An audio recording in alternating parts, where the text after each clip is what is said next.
പ്രിയ പ്രേക്ഷകർക്ക് ഇൻഫിനിറ്റി സ്റ്റോറീസിൻ്റെ പുതിയൊരു വീഡിയോയിലേക്ക് സ്വാഗതം. 2024 ഇനിയുള്ള മാസങ്ങൾ വളരെ ശുഭമായിട്ട് അനുഭവപ്പെടുന്ന നക്ഷത്രജാതകർ. ഇവർക്ക് ഇനി വരും മാസങ്ങൾ ഏറ്റവും ഭാഗ്യം നിറഞ്ഞതാണ്. ഇതിനെക്കുറിച്ച് കൂടുതൽ കാര്യങ്ങൾ ഇൻഫിനിറ്റി സ്റ്റോറീസിൻ്റെ ഇന്നത്തെ വീഡിയോയിലൂടെ ഒന്ന് പങ്കുവെക്കാം. വീഡിയോയിലേക്ക് കടക്കും മുമ്പ് എൻ്റെ പ്രിയ പ്രേക്ഷകരെ, നിങ്ങൾ ഇതുവരെ എൻ്റെ ചാനൽ സബ്സ്ക്രൈബ് ചെയ്തിട്ടില്ലെങ്കിൽ ദയവായിട്ട് എൻ്റെ ചാനൽ ഒന്ന് സബ്സ്ക്രൈബ് ചെയ്യുക. അതോടൊപ്പം തന്നെ എൻ്റെ പുതിയ വീഡിയോകൾ നിങ്ങൾക്ക് നോട്ടിഫിക്കേഷനായിട്ട് ലഭിക്കാൻ വേണ്ടിയിട്ട് ബെൽ ഐക്കൺ കൂടി ഒന്ന് പ്രസ് ചെയ്യണം. വീഡിയോ കണ്ടതിന് ശേഷം നിങ്ങളുടെ വിലയേറിയ അഭിപ്രായങ്ങൾ കമൻറ്റ് ബോക്സിൽ ഒന്ന് രേഖപ്പെടുത്താനും വീഡിയോ ലൈക്ക് ചെയ്യാനും മറക്കാതെ ഇരിക്കുക. എൻ്റെ എല്ലാ പ്രേക്ഷകർക്കും ഇൻഫിനിറ്റി സ്റ്റോറീസിൻ്റെ പുതിയൊരു വീഡിയോയിലേക്ക് സ്വാഗതം. നമുക്ക് നോക്കാം, തുലാം രാശിയിൽ പിറന്ന ചിത്തിര, ചോതി, വിശാഖം നക്ഷത്ര ജാതകർക്ക് ഇനിയുള്ള മാസങ്ങൾ എങ്ങനെയാണെന്ന്. സാമ്പത്തികമായിട്ട് ചില പരിമിതികൾ അനുഭവപ്പെട്ടവർക്ക് അതിൽ നിന്നൊരു മാറ്റം കണ്ടു തുടങ്ങുകയാണ്. യാത്രകൾ കൊണ്ട് നേട്ടങ്ങൾ ഉണ്ടാകും. പുണ്യസ്ഥലങ്ങൾ സന്ദർശിക്കാൻ അവസരം ഉണ്ടാകും. ഭൂമി സംബന്ധമായും ധനപരമായും നേട്ടങ്ങൾ ഉണ്ടാകുന്നതിനോടൊപ്പം ചിലവുകൾ വന്നു ചേരാൻ സാധ്യതയുണ്ട്. സാമ്പത്തികം ഉള്ളവർ ഭൂമിക്ക് വേണ്ടി നിക്ഷേപം നടത്തുന്നത് പിൽക്കാലത്ത് നേട്ടമായിട്ട് വരും. കായിക വിനോദങ്ങളിൽ ഏർപ്പെടുന്നവർ വിജയം കൈവരിക്കാൻ സാധ്യതയുണ്ട്. പലവിധ തൊഴിലുകൾ ചെയ്യുന്നവർ കടം വാങ്ങി അവ വിപുലപ്പെടുത്തിയാൽ നഷ്ടം സംഭവിക്കാൻ സാധ്യതയുള്ളതുകൊണ്ട് ശ്രദ്ധിക്കണം. മറ്റു കാര്യങ്ങളിൽ ഏറ്റവും കൂടുതൽ ഐശ്വര്യമാണ് ഇവർക്ക്. അതായത് വിവാഹ കാര്യങ്ങൾ, ഭവന നിർമ്മാണം, സന്താനങ്ങൾക്ക് തൊഴിൽ, ഇതിനെല്ലാം യോഗം തെളിഞ്ഞു നിൽക്കുന്നുണ്ട്. വിദേശവാസം ഉദ്ദേശിക്കുന്നവർക്ക് അതിനുള്ള സാഹചര്യങ്ങൾ ഒരുങ്ങുകയും സാമ്പത്തിക സഹായം ലഭിക്കുകയും ചെയ്യും. അതുപോലെ തന്നെ മക്കൾ കായിക രംഗത്ത് പ്രവർത്തിക്കാൻ ആഗ്രഹം പറഞ്ഞാൽ പ്രോത്സാഹനം കൊടുക്കാൻ ഒന്ന് ശ്രദ്ധിക്കണം. പ്രൊഫഷണൽ കോഴ്സുകൾ കുട്ടികളുടെ താല്പര്യം അറിഞ്ഞുകൊണ്ട് മാത്രം തിരഞ്ഞെടുക്കുക. പ്രായമായവർ ചികിത്സ മാറ്റിവെക്കേണ്ടതായിട്ട് വരും. തങ്ങളുടെ അവസ്ഥയ്ക്ക് അനുസൃതമായി മാത്രം എല്ലാ കാര്യത്തിലും പ്രവർത്തിക്കുക. തുലാക്കൂറിലെ ചിത്തിര, ചോതി, വിശാഖം നക്ഷത്ര ജാതകർ ദോഷപരിഹാരമായിട്ട് ഗണപതിക്ക് ഹോമവും നാളികേരം ഉടയ്ക്കലും വിഷ്ണുവിന് പാൽപായസം നിവേദ്യം നടത്തുന്നതും നല്ലതാണ്. ഇതര മതസ്ഥർ വിശ്വാസമനുസരിച്ച് പ്രാർത്ഥനകൾ നടത്തുന്നതും ഗുണം ചെയ്യും. ഇനി വൃശ്ചികക്കൂറിലെ വിശാഖം, അനിഴം, തൃക്കേട്ട നക്ഷത്ര ജാതകരെക്കുറിച്ച് നോക്കാം. ഇന്നലെ വരെ അനുഭവിച്ചു വന്നിരുന്ന സാമ്പത്തികവും മാനസികവുമായ ക്ലേശങ്ങൾ ഈ മാസം പകുതിയോടുകൂടി ഒരു പരിധിവരെ മാറ്റങ്ങൾ കൈവരും. ഭൂമി വാങ്ങുന്നതിനും ഗൃഹം നന്നാക്കുന്നതിനും അവസരം ഉണ്ടാകും. കുഞ്ഞുങ്ങളുടെ പഠനത്തിന് അഭിവൃദ്ധി ഉണ്ടാകും. പ്രൊഫഷണൽ കോഴ്സുകൾ ചെയ്യുന്നവർ പ്രതീക്ഷിക്കുന്ന രീതിയിൽ പരീക്ഷാ വിജയങ്ങളും, പുതിയതായി പ്രവേശിക്കുന്നവർ പ്രതീക്ഷിക്കുന്ന കോഴ്സുകൾ ചേരുന്നതിന് അവസരവും ഉണ്ടാകും. ബിസിനസ്സുകാർക്ക് സാമ്പത്തിക നേട്ടങ്ങൾ ഉണ്ടാകും. സാമാന്യ തൊഴിലുകളിൽ ഏർപ്പെട്ടിരിക്കുന്നവർക്കും തൊഴിലാളികൾക്കും സാമ്പത്തിക നേട്ടം ഉണ്ടാകും. ഗൃഹത്തിൽ പുതിയ ഉപകരണങ്ങൾ വാങ്ങാൻ കഴിയും. മാനസിക സംതൃപ്തി അനുഭവപ്പെടും. മധ്യവയസ്കർക്കും കാലം അനുകൂലമാണ്. പ്രായമായവർക്ക് മാനസിക സംതൃപ്തി അനുഭവപ്പെടും. ദോഷപരിഹാരമായിട്ട് ഇവർ ചെയ്യേണ്ടത് ശ്രീകൃഷ്ണ ക്ഷേത്രത്തിൽ ഭാഗ്യസൂക്ത അർച്ചന, പാൽപായസം നിവേദ്യം, ദേവിക്ക് കുങ്കുമാർച്ചന എന്നിവ നടത്തിക്കൊള്ളുക. ഇനി ധനുക്കൂറിൽ മൂലം, പൂരാടം, ഉത്രാടം നക്ഷത്ര ജാതകരെക്കുറിച്ച് നോക്കാം. അല്പാൽപമായിട്ട് അനുഭവപ്പെട്ടുകൊണ്ടിരുന്ന സാമ്പത്തിക പ്രശ്നങ്ങൾക്ക് ഒരു പരിധിവരെ മാറ്റങ്ങൾ ഉണ്ടാകും. അവ ക്രമേണ പരിഹരിച്ച് മുന്നോട്ട് പോകാനും സാധിക്കും. സ്വന്തമായി തൊഴിൽ ചെയ്യുന്നവർക്ക് പ്രതീക്ഷിക്കുന്ന നേട്ടങ്ങൾ കൈവരും എന്ന് കരുതരുത്. പൊതുവെ ഇവർ നീതിമാന്മാരായതുകൊണ്ട് മറ്റുള്ളവരിൽ നിന്ന് സഹായഹസ്തങ്ങൾ ലഭിച്ചു തുടങ്ങും. പൊതുവെ സമാധാന അന്തരീക്ഷവും ഇവർക്ക് ലഭിക്കും. ഉള്ളതുകൊണ്ട് ഓണം പോലെ ജീവിതം നയിച്ചു കൊണ്ടിരുന്നവർക്ക് കുറച്ചുകൂടി ലഭിച്ചു തുടങ്ങുന്ന സമയമാണ്. ഗൃഹത്തിൽ അറ്റകുറ്റപ്പണികൾ നടത്താൻ നല്ല സമയമാണ്. സർപ്പക്ഷേത്ര സമീപമാണ് താമസം എങ്കിൽ അവിടെ സർപ്പ ആരാധന നടത്തുകയും 100 പാലും കൊടുക്കുകയും വേണം. അങ്ങനെ സർപ്പ ആനുകൂല്യം ഇവർക്ക് കൈവരുകയും ചെയ്യും. മേലുദ്യോഗസ്ഥർക്ക് ജീവനക്കാരിൽ നിന്നും ക്ലേശങ്ങൾ അനുഭവപ്പെടുന്നത് ഒരു മാറ്റം കണ്ടു തുടങ്ങും. അലർജി, തുമ്മൽ, ഗ്യാസ് ട്രബിൾ തുടങ്ങിയ നിസ്സാര രോഗങ്ങൾ വരാൻ സാധ്യതയുണ്ട്. സ്ഥലം മാറ്റത്തിനും പ്രമോഷത്തിനും ശ്രമിക്കുന്നവർക്ക് സാഹചര്യം അനുകൂലമാകും.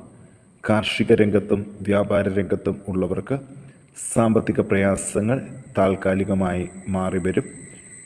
അതോടൊപ്പം ഇവർ ദോഷപരിഹാരത്തിന് ഹനുമാൻ പ്രീതിക്ക് ഹനുമാന് വടമാല, വിഷ്ണു പ്രീതി എന്നിവ വരുത്തുന്നത് നല്ലതാണ്. ഇനി മകരക്കൂറിൽ ഉത്രാടം, തിരുവോണം, അവിട്ടം നക്ഷത്ര ജാതകരെക്കുറിച്ച് ഒന്ന് നോക്കാം. ഇവർക്ക് അനുകൂല ഗ്രഹസ്ഥിതി കാണുന്നുണ്ട്. മകരക്കൂറുകാർക്ക് പൊതുവെ അനുകൂല ഫലങ്ങൾ ആണ് കാണുന്നത്.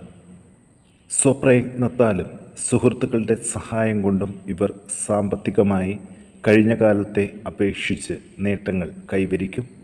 സന്താനങ്ങൾക്ക് പഠന അഭിവൃദ്ധി, അവർക്ക് ഉന്നത വിദ്യാഭ്യാസത്തിനായി വിദേശത്ത് പോകുന്നതിനും വിജയങ്ങൾ കൈവരിക്കുന്നതിനും അവസരങ്ങൾ ഉണ്ടാകും. കഴിഞ്ഞ വർഷം മുടങ്ങിയിരുന്ന ഗൃഹനിർമ്മാണ പ്രവർത്തനങ്ങൾ പൂർത്തിയാക്കാൻ കഴിയും. നല്ല ഗുരുത്വവും ദൈവവിശ്വാസവും കാരണം ഇവർക്ക് കാലം അനുകൂലമാകും. യുവമിഥുനങ്ങൾക്ക് സന്താന യോഗ കാലം കൂടിയാണ്. ഗൃഹസൗഖ്യം, കുടുംബത്തിൽ മംഗളകാര്യങ്ങൾ നടക്കാനുള്ള ഭാഗ്യം എന്നിവ കാണുന്നുണ്ട്. സൂര്യൻ്റെ സ്ഥിതി മൂലം സർക്കാർ ആനുകൂല്യങ്ങൾ, പ്രമോഷൻ തുടങ്ങിയ അനുകൂല ഫലങ്ങൾ ഇവർക്ക് വരും ദിവസങ്ങളിൽ പ്രതീക്ഷിക്കാം. സാക്ഷരത, വിദ്യാഭ്യാസം നേടുന്നതിന് പരിശ്രമിക്കുന്നവർക്ക് നല്ല കാലം കൂടിയാണ്. ചികിത്സകൾ ഫലിച്ചു തുടങ്ങുകയും ചെയ്യും. ദോഷപരിഹാരമായിട്ട് ഈ കൂറുകാർ ദോഷശാന്തിക്കായിട്ട് സർപ്പപ്രീതി, മുരുകപ്രീതി, മഹാവിഷ്ണുവും സഹസ്രനാമ അർച്ചന, കുടുംബദേവതാ പ്രീതി എന്നിവ വരുത്തിക്കൊള്ളുക. ഇനി കുംഭക്കൂറിലെ അവിട്ടം, ചതയം, പൂരുരുട്ടാതി നക്ഷത്ര ജാതകരെക്കുറിച്ച് നോക്കാം. കുംഭക്കൂറുകാർക്ക് ഗൃഹനിർമ്മാണത്തിനുള്ള യോഗമോ ഗൃഹത്തിലെ അറ്റകുറ്റപ്പണികൾ നടത്താനുള്ള അവസരമോ വരും ദിവസങ്ങളിൽ ഉണ്ടാകും. പൊതുവെ കഴിഞ്ഞ കാലത്തേക്കാൾ നല്ല കാലമാണ്. ഇപ്പോൾ ശനിബന്ധം ഉള്ളതുകൊണ്ട് കാര്യതടസ്സം തോന്നുമെങ്കിലും ദൈവാധീനത്താൽ അവയെല്ലാം മാറിക്കിട്ടും. കാര്യങ്ങൾ വളരെ വേഗത്തിൽ നടന്നു തുടങ്ങും. ദുർഘട അവസ്ഥകളിൽ നിന്നും ഒരു മോചനം അതിൽ ധൈര്യപൂർവം തരണം ചെയ്തു പോകാൻ സാധിക്കും. ഇടപാടുകളിൽ പ്രത്യേകം ശ്രദ്ധിക്കണം. പണം കുറച്ചായി കടം കൊടുത്തവർക്ക് തിരികെ ലഭിച്ചു തുടങ്ങും. രോഗപ്രതിരോധ ശേഷി വർദ്ധിക്കും. വിദേശയാത്രയ്ക്ക് കാലം അനുകൂലമാണ്. വിദേശത്ത് ജോലി ചെയ്യുന്നവർക്ക് പുതിയ സന്ദർഭങ്ങളിൽ ഏർപ്പെടുന്നതിന് അനുകൂല സമയമാണ്. സാധാരണക്കാർക്ക് തൊഴിൽപരമായി എത്ര ഗുണമുള്ള കാലമാണ്. വാദസംബന്ധമായ അസുഖങ്ങൾ പ്രായമായവരെ അലട്ടും. സന്താനങ്ങളിൽ നിന്ന് സാമ്പത്തിക നേട്ടങ്ങൾ ഉണ്ടാകും. സ്ഥിരമായി രോഗാവസ്ഥയിലുള്ളവർക്ക് ചെറിയ തോതിൽ രോഗശാന്തി വന്നു തുടങ്ങും. പുണ്യസ്ഥലം സന്ദർശിക്കുന്നതിന് അപ്രതീക്ഷിതമായി അവസരങ്ങൾ ഉണ്ടാകും. ദോഷപരിഹാരമായിട്ട് ഹനുമാൻ പ്രീതി, ശാസ്താപ്രീതി, ശിവപ്രീതി എന്നിവ വരുത്തി പ്രാർത്ഥിക്കണം. ഇനി മീനക്കൂറിൽ പൂരുരുട്ടാതി, ഉത്രട്ടാതി, രേവതി നക്ഷത്ര ജാതകരെക്കുറിച്ച് നോക്കാം. കഴിഞ്ഞ നാളുകളിൽ അനുഭവിച്ചു വന്നിരുന്ന ദുരിതങ്ങൾ ഒഴിഞ്ഞു തുടങ്ങി. ദാമ്പത്യ ജീവിതത്തിനും സന്താനങ്ങൾക്കും അനുകൂല സമയം ലഭിച്ചു തുടങ്ങും. പ്രതീക്ഷിക്കുന്ന കാര്യങ്ങൾ നടന്നു തുടങ്ങുമ്പോൾ ആത്മവിശ്വാസവും ധൈര്യവും കൈവരും. ഗൃഹം നന്നാക്കുന്നതിനും ഗൃഹ ഉപകരണങ്ങൾ വാങ്ങുന്നതിനും സാധിക്കും. വിദേശയാത്ര കാക്ഷിക്കുന്നവർക്ക് അവിടെ തക്കതായ ബന്ധുബലം ഉണ്ടെങ്കിൽ അവ വിജയകരമായിട്ട് പരിണമിക്കും എന്ന കാര്യത്തിൽ യാതൊരു സംശയവും വേണ്ട. വിവാഹപ്രായം ആയവർക്ക് നല്ലൊരു കുടുംബ ബന്ധം ലഭിക്കാനും സാമ്പത്തിക ഉന്നതി കൈവരിക്കുന്നതിനും ഉള്ള യോഗം കാണുന്നുണ്ട്. അതുപോലെ തന്നെ പുനർവിവാഹത്തിനായിട്ട് ശ്രമിക്കുന്നവർക്ക് അതിനുള്ള സാധ്യതകളും ഉടലെടുത്ത് തുടങ്ങിയിട്ടുണ്ട്. ഈ വർഷം അവസാനിക്കും മുൻപ് തന്നെ നല്ലൊരു കുടുംബജീവിതം ഇവർക്ക് ലഭിക്കും. സാങ്കേതിക വിദ്യ പഠിച്ചവർക്ക് അതിനനുസരിച്ചിട്ടുള്ള ഗുണങ്ങൾ ഉണ്ടാകും. ഉന്നത സ്ഥാനത്തിരിക്കുന്നവർക്ക് സ്ഥാനമാനങ്ങൾ, പേര്, പ്രശസ്തി എന്നിവ കൈവരുന്നതിനുള്ള യോഗവും ഉണ്ട്.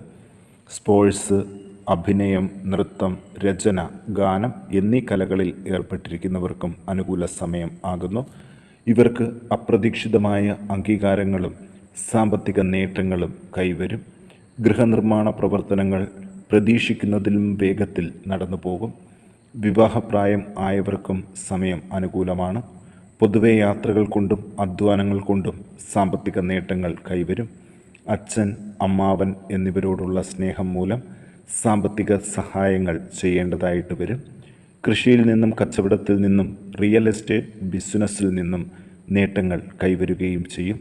കുടുംബദേവതാ സഹായത്താൽ നല്ല അനുഭവങ്ങൾ കൈവരും. ഇവർ ദോഷപരിഹാരത്തിന് ക്ഷേത്രത്തിൽ അർച്ചന, പാൽപായസം, നിവേദ്യം എന്നിവ കഴിപ്പിച്ച് പ്രാർത്ഥിക്കുക.